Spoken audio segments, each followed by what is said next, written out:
वो सरकारी स्कूल का रास्ता वो बंद हो जाए ताकि वो अशिक्षित रहें, फिर बेरोजगार रहें और फिर उसी सड़ी गली बस्तियों में टोटल प्राइमरी बंद करके प्राइवेट दे। पहले और अब में व्यवस्था में सुधार भी आया है, कोई सुधार नहीं हुआ है। और सीएम का लड़का हो चाहे जो भी हो, सबको सरकारी स्कूल में पढ़ाने की जिम्मेदारी दी गई थी, मगर किसी ने भी इस पे गौर करने की बात नहीं कही। दोस्तों नमस्कार, आप देख रहे हैं CNZ रिपोर्ट्स।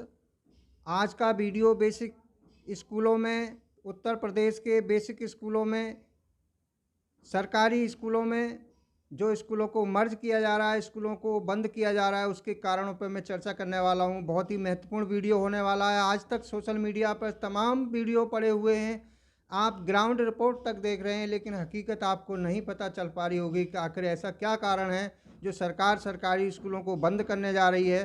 सरकारी स्कूल बंद करके किसका हित प्रभावित होगा, सरकार का क्या लाभ होगा और नीचे जो गरीब मजदूर हैं उन पर क्या प्रभाव पड़ने वाला है, वो सब मैं आपको पूरी जानकारी विस्तार से बताने वाला हूँ। मात्र 5 से 10 मिनट के अंदर आपको सब कुछ समझ में आएगा, लेकिन वीडियो अंत तक ज़रूर देखिएगा और वीडियो को देख करके वीडियो को लाइक करिए और शेयर ज़रूर करिएगा, ताकि गरीब मजदूर किसान जिनके बच्चों के हक को स्कूल बंद करके छीना जा रहा है उन तक ये वीडियो पहुँचे और हकीकत से वो परिचित हो सकें। तो साथियों, सोशल मीडिया पर लगातार एक हफ्ते से योगी सरकार का जब से फरमान जारी हुआ है कि सरकारी स्कूल जिसमें 50 बच्चे से कम बच्चे स्कूल में हैं, नामांकन 50 से कम है, ऐसे स्कूलों को बंद किया जाएगा। अगर देखा जाए तो उत्तर प्रदेश में लगभग पिछले साल भी 29,000 ऐसे स्कूलों की चर्चा रही कि जो 50 से कम बच्चे थे उनको बंद करने सरकार जा रही थी, लेकिन संगठनों का दबाव रहा, राजनीतिक मुद्दा बना और सरकार ने उस समय इस बात को टाल दिया था, जिसको लेकर आज 8 साल से शिक्षक भर्ती भी उत्तर प्रदेश में नहीं आई है। लगातार छात्रों की संख्या घटती जा रही है। ऐसा क्या कारण रहा है, एक एक कारण पर मैं चर्चा करने वाला हूं। अभी पहले आपने वीडियो क्लिप में देखा, आप इस वीडियो क्लिप को देखिए। इस वीडियो क्लिप में क्या कहां से कहां तक बात पहुंच गई। ग्राउंड रिपोर्ट यूपी तक प्रयागराज में एक ज़मीनी स्तर पर सर्वे कर रहे हैं। उन्होंने पूछा तो एक महापुरुष ने तो यही बोल दिया कि सारे सरकारी स्कूलों को बंद कर दिया जाए और प्राइवेट स्कूलों में पढ़ाया जाए। उसके बाद दूसरे साथी हैं जो भी एक पार्टी, राजनीतिक विशेष पार्टियों से हो सकते हैं, लेकिन उन्होंने कहा कि सुविधाएं बहुत बड़ी हैं प्राथमिक स्कूलों में। लेकिन तीसरे साथी ने तो ये सवाल किया कि ये विद्यालय में इतनी सारी सुविधाएं हैं तो सरकार जो नियम बनाती है उसका पालन क्यों नहीं होता। सरकारी कर्मचारी चाहे वो SDM DM क्यों ना हो, उनके बच्चे सरकारी स्कूल में क्यों नहीं पढ़ने जाते। सरकार इधर बगल में प्राइवेट स्कूलों को बढ़ावा दे रही है और उधर सरकारी स्कूल में बच्चों के नामांकन घट रहे हैं, तो इस पर एक्शन क्यों नहीं होता। तो ये ग्राउंड रिपोर्ट आपने सुना, पहले आप इसे। प्राथमिक और माध्यमिक एक होना अच्छी बात है, क्योंकि अगर एक कैंपस में और कम खर्चे में वही चीज़ें हो जाएं, और सबसे बड़ी बात है कि संसाधन जहाँ पर ज़्यादा हो, जैसे कई जगह देखे जा सकते हैं कि माध्यमिक का बिल्डिंग बड़ा है, माध्यमिक में व्यवस्थाएं ज़्यादा अच्छी हैं, तो अगर वहाँ प्राथमिक समायोजित हो जाए तो ये बहुत अच्छी बात। समायोजन से कोई काम नहीं चलेगा। क्यों ऐसा क्यों? इसके पीछे क्या तर्क है, क्या वजह है? न इनको मतलब व्यावसायिक ज्ञान नहीं दे रहे हैं। प्राइमरी में लड़कों को केवल भाषा पढ़ाया जा रहा है। उनको देश में, देश के विकास के, देश के मुख्य धारा में आज कंप्यूटर के युग है, बहुत विज्ञान आगे बढ़ गया है। प्राइवेट स्कूलों में जो सुविधा और सुविधाएं हैं टेक्निकल, वो टेक्निकल सुविधाएं नहीं है। लगता है कि समायोजित होने से क्या कुछ समायोजित करने से कोई मतलब नहीं निकलेगा और कोई नुकसान नजर आता है? नुकसान क्या, ये कोई व्यवस्था कर नहीं पा रहे हैं, टेक्निकल पढ़ाई करा नहीं रहे हैं, तो प्राइमरी टोटल बंद कर दे, टोटल प्राइमरी बंद करके प्राइवेट दे। सीएम का लड़का हो चाहे जो भी हो, सबको सरकारी स्कूल में पढ़ाने की जिम्मेदारी दी गई थी, मगर किसी ने भी इस पे गौर करने की बात नहीं कही। जानबूझ के सरकार ने पहले प्राइमरी स्कूलों को बंद करने के लिए प्राइवेट स्कूलों को बढ़ावा दिया, उनको अपने विधायक सांसदों से बड़ी मदद दिलाई और स्कूल वो चमके और सरकारी स्कूल को बर्बाद किया। और इसी तरीके से इनकी मंशा है कि सरकारी स्कूल को बंद करके जो दलित पिछड़े समाज हैं, गरीब गुरबा हैं, जिनके पास पैसा नहीं है, जो प्राइवेट स्कूलों में नहीं पढ़ सकते, वो सरकारी स्कूल का रास्ता वो बंद हो जाए ताकि वो अशिक्षित रहें, फिर बेरोजगार रहें और फिर उसी सड़ी गली बस्तियों में। स्कूल में जा करके, आज के प्राथमिक विद्यालय में जा करके देखे नहीं। ये राजनीतिक दूषित मानसिकता से ओत-प्रोत लोग हैं। इनको यही नहीं पता है कि प्राथमिक विद्यालय और माध्यमिक विद्यालय में इस समय क्या सुविधा है। इन्हें ये बता कब का रहे हैं, ये उस समय का बता रहे हैं जब इनकी सरकारें हुआ करती थी और बिलबिलाते थे, वहाँ बेंच कुर्सी, कुछ पंखा बिजली कुछ नहीं होता था। आज आप किसी भी प्राथमिक विद्यालय में कभी भी मूव कर लीजिए, किसी भी, मैं कह रहा हूँ, गांव के उस जगह पर जहाँ संसाधन की कमी हो वहाँ भी घूम लीजिए। इस सरकार ने, जब से उत्तर प्रदेश में योगी सरकार आई है, आप किसी भी प्राथमिक विद्यालय में जाकर के देखेंगे सारी सुविधाएं हैं। और आज मर्ज करना या आज समायोजन करना, उसके पीछे भी बच्चों के सुनहरे भविष्य को लेकर के है। मजबूती हो पढ़ाई का, फिर अब सुअर का मांस खाने वाले थोड़ा समझेगा जो अब ये उल्टे आपने सुना, ये सुअर का मांस खाने वाले कहाँ समझेंगे। हम कह रहे हैं कि अगर इतनी अच्छी सुविधा है प्राइमरी स्कूलों में, इतनी अच्छी फैसिलिटी है, ये तो उनको बंद क्यों करना पड़ा? प्राइमरी स्कूल में बच्चा पढ़ने क्यों नहीं जा रहा है? इनकी सरकार है, इनकी सरकार है, इनकी सरकार है, इन्हीं सुविधा दे रहे हैं, सब कुछ दे रहे हैं, मगर बताइए वो बच्चा वहाँ पढ़ने क्यों नहीं जा रहा है? क्यों 10 से 15 बच्चे एक स्कूल में ये पढ़े? अभी इनको आदेश तक नहीं देखे होंगे किस लिए समायोजित किया जा रहा है।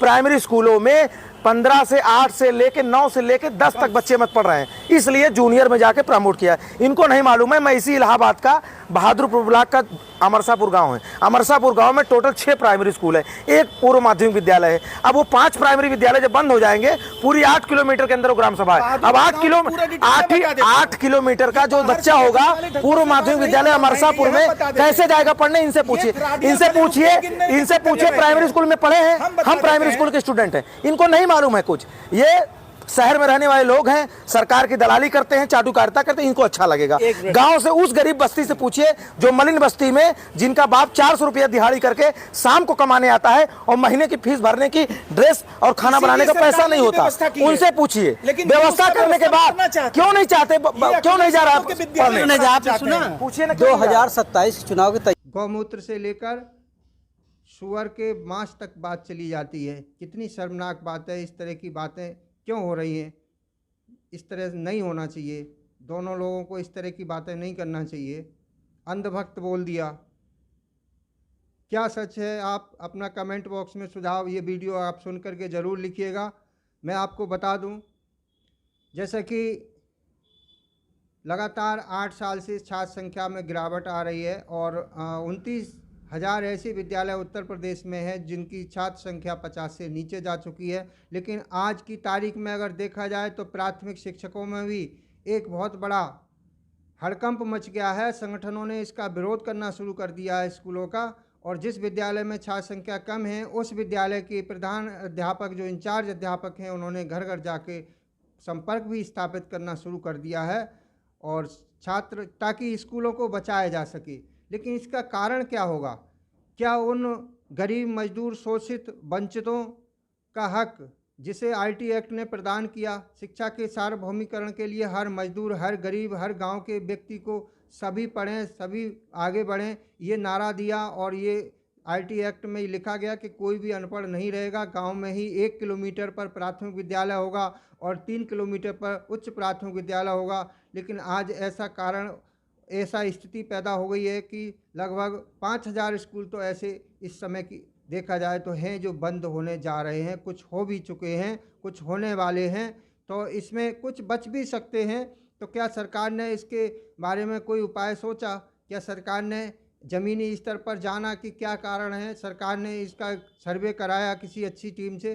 तो इसमें हमने अभी अपनी ग्राउंड रिपोर्ट पे हमने एक सर्वे किया है और पहले भी हमने 1 महीना पहले इस पे सरकारी स्कूल बंद क्यों हो रहे हैं, छात्र संख्या क्यों घट रही है, हमने पिछले महीने 1 माह पहले भी वीडियो बना दिया था। उसमें भी कारण बताए थे, जो कारण हमने ग्राउंड पर जाने थे। और आज भी हम कारण कुछ बताने जा रहे हैं कि सरकार की मंशा है। योगी जी ने पीछे एक फरमान जारी किया कि कुछ विद्यालय ग्राम पंचायत में ऐसे हैं जहाँ बच्चे कम हैं, कहीं 25 बच्चे हैं, कहीं 30 बच्चे हैं, कहीं 40 बच्चे हैं। तो ऐसे विद्यालय को उस बगल के ग्राम पंचायत के उच्च प्राथमिक विद्यालय में या प्राथमिक विद्यालय में जहाँ संख्या 50 से ज़्यादा है, स्टाफ कहीं पूरा नहीं है, कहीं एक शिक्षक पढ़ा रहा है तो कहीं एक शिक्षा मित्र पढ़ा रहे हैं, तो कहीं 2 शिक्षक हैं, जबकि एक प्राथमिक विद्यालय में जहाँ 5 कक्षाएं लगती हैं, एक उच्च प्राथमिक विद्यालय जहाँ 3 कक्षाएं लगती हैं, तो कम से कम प्राथमिक विद्यालय में 5 से 6 का स्टाफ होना चाहिए। 5 कक्षाओं को पढ़ाने के लिए 5 शिक्षक प्लस 1 प्रधान शिक्षक। उधर उच्च प्राथमिक विद्यालय में पढ़ाने के लिए 3 शिक्षक और अनुदेशक और 1 प्रधान अध्यापक होना चाहिए। लेकिन आज की तारीख में प्रधान अध्यापक किसी स्कूल को छोड़कर नहीं है। बहुत कम स्कूलों में इंचार्ज अध्यापक हैं, वही शिक्षण कार्य करते हैं। तमाम गैर शैक्षणिक कार्य शिक्षकों से कराए जाते हैं, शिक्षकों से, शिक्षा मित्रों से, अनुदेशकों से कराए जाते हैं। जो सरकार उन कार्यों को क्यों कराती है? क्या उनसे बच्चों का शिक्षण कार्य प्रभावित नहीं होता है? जितनी पशु गणना, जनगणना, बाल गणना और जितने भी विभाग सरकारी BLO से लेकर के इलेक्शन से लेकर के सभी ड्यूटियां सरकार शिक्षकों से क्यों कराती है आखिर? क्या सरकार ने कभी इन अतिरिक्त ड्यूटी के बारे में सोचा कि इनके ड्यूटी ना करा के और अन्य कर्मचारियों से कराई जाए तो ये इन विद्यालयों की स्थिति नहीं होती। आज विद्यालयों के जो ग्राउंड पे ये इस तक कोई नहीं पहुंच रहा है कि शिक्षकों की कमी है।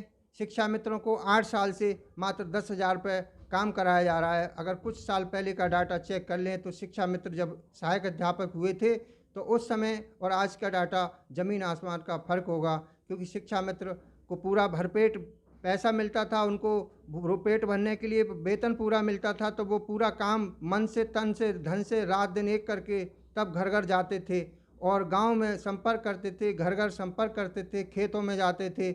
हमने ये पाया है, वो बता रहे हैं, हकीकत में बता रहे हैं कि उन्होंने छात्रों की संख्या इतनी बढ़ा दी थी कि शिक्षकों को पढ़ाने के लिए, बच्चों को बैठने के लिए कमरे कम पड़ जाते थे। बच्चे इतने हुआ करते थे, बच्चों को बैठने के लिए जगह कम पड़ जाती थी। आज ये है कि स्कूलों में बैठने वाले बच्चे नहीं हैं। उन शिक्षा मित्रों को एक तरफ 70,000 रुपये शिक्षक को दिए जाते हैं और एक तरफ 10,000 रुपये शिक्षा मित्र को दिए जाते हैं और वही कार्य शिक्षक और वही शिक्षा मित्र करते हैं। तो ये कितना ज़मीन आसमान का फ़र्क क्यों है? क्या वो शिक्षण कार्य नहीं करते हैं? क्या वो BLO नहीं करते हैं? क्या वो चुनाव में ड्यूटी नहीं करते हैं? हर एक कार्य शिक्षक करते हैं, वही शिक्षा मित्र करते हैं। लेकिन ये असमानता के बारे में आज तक किसी ने कारण का पता नहीं लगाया कि ये शिक्षा मित्र और शिक्षकों में इतना ज़मीन आसमान का अंतर क्यों है। अगर शिक्षा मित्रों को भरपेट उनका भोजन मिले, उनको वेतन मिले, सरकार इस पर गंभीर होकर इनका विचार करे तो संख्या, फिर जब व्यक्ति पेट भरा होगा, भूखा नहीं होगा, तो वो काम भी ज़्यादा करेगा। जब भूखे आप व्यक्ति से आप काम कराओगे, जो 2 रोटी खाता है उसे आधी रोटी खाने को दोगे, तो क्या वो भरपूरा काम कर पाएगा? आपको सोचने वाली बात है। ये वीडियो आम पब्लिक तक, जनमानस तक जानी चाहिए और हर किसी को इस बारे में कमेंट करना चाहिए कि क्या एक व्यक्ति जो 4 रोटी से खा करके अपनी भूख मिटाए और उसको अगर 1 रोटी दे दी जाए और 3 रोटी नहीं दी जाए तो वो भूखा रह के काम कर सकता है? नहीं कर सकता।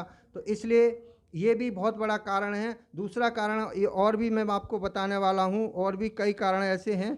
सरकार जिस तक नहीं पहुँच पा रही है, सरकार ने आधार कार्ड की अनिवार्यता 6 वर्ष की आयु सीमा जिसकी बच्चे की होगी वही एडमिशन प्राइमरी में ले पाएगा। ये अनिवार्यता की वजह से भी नामांकन कम हो रहे हैं, जबकि बगल में प्राइवेट स्कूल खोले बैठा व्यक्ति उस 3 साल के बच्चे को बुला के एडमिशन कर लेता है, तो वो 3 साल वाला उधर एडमिशन हो गया तो वो 6 साल का होगा तो प्राइमरी में पढ़ने आएगा।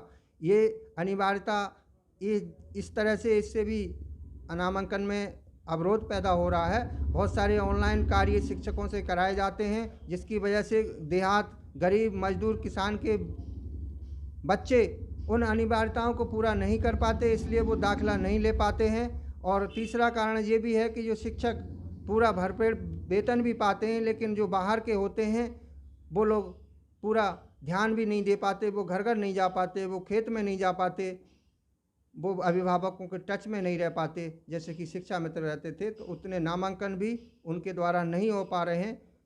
लेकिन इस फरमान आने के बाद बहुत सारे शिक्षक आज संपर्क अभियान में हैं और संगठनों का विरोध भी देखने को मिल रहा है। हमने जो पाया है ग्राउंड पर, उसके अनुसार हम बता रहे हैं कि क्या सरकारी कर्मचारी अगर कोई गांव में है तो उनके बच्चे प्राथमिक स्कूलों में क्यों नहीं पढ़ते? क्या सरकार की ये मंशा नहीं है कि सरकार एक समान शिक्षा मिले सबको? शिक्षा में भेदभाव नहीं होना चाहिए। गरीब और अमीर सभी के बच्चे एक ही स्कूल में पढ़ें तो ज़रूर शिक्षा व्यवस्था सुधरेगी और ये प्राथमिक स्कूलों को बंद करने की नौबत आ ही नहीं सकती। ये असमानता जब तक दूर नहीं होगी तब तक शिक्षक, शिक्षा मित्र, अनुदेशकों को एक समान उनको वेतन मिले, उनको समान काम ये ले लिया जा रहा है तो समान रूप से उनको पैसा मिले। और जब तक समानताएं नहीं होंगी, भिन्नताएं होंगी, विरोधाभास होंगे, तब तक इस तरह से एक तरह से स्कूलों का उच्च स्तर पर पहुंचना मुझे तो संभव नहीं लगता। मैंने ये ग्राउंड पे पाया वो आपको बताया है। अगर आपकी क्या राय है साथियों, आप कमेंट बॉक्स में लिख करके ज़रूर अपनी राय दीजिएगा, ताकि हर गरीब मजदूर किसान जिसके बेटे, अभी एक आपने बाइट में सुना, एक साथी ने बोला कि सरकारी स्कूल के बच्चे नौकरी में नहीं जा सकते, आगे नहीं जा सकते। अरे बहुत सारे IAS अधिकारी भी आपको मिलेंगे जो सरकारी प्राइमरी स्कूल से पढ़ के आए हैं। अभी एक महानुभाव दिल्ली के स्कूल पर उंगली उठा रहे थे। मैं राजनीति में नहीं जाना चाहता, लेकिन दिल्ली ये सरकारी स्कूलों के पढ़े हुए बच्चे IIT में सिलेक्शन हो रहा है उनका, और इंजीनियर, डॉक्टर, तमाम नीट की परीक्षा में सिलेक्शन दिल्ली के स्कूलों का हुआ है, तो यूपी के स्कूलों को क्यों नहीं हो सकता? यूपी में भी हो सकता है। जब तक वहाँ सुविधाएं सरकार दे रही है, स्कूलों का कायाकल्प कर रही है, तो शिक्षकों का उनकी भी टेंशन कम हो, शिक्षकों को मानसिक रूप से प्रताड़ित ना किया जाए, और जो आर्थिक रूप से इनको कम पैसा दिया जा रहा है उनको भरपूर पैसा दिया जाए। तो एक देखना एक दिन प्राथमिक विद्यालयों की तस्वीर, दशा और दिशा दोनों उनकी बदलेगी, और गरीब मजदूर के बच्चे पढ़ के आगे बढ़ेंगे।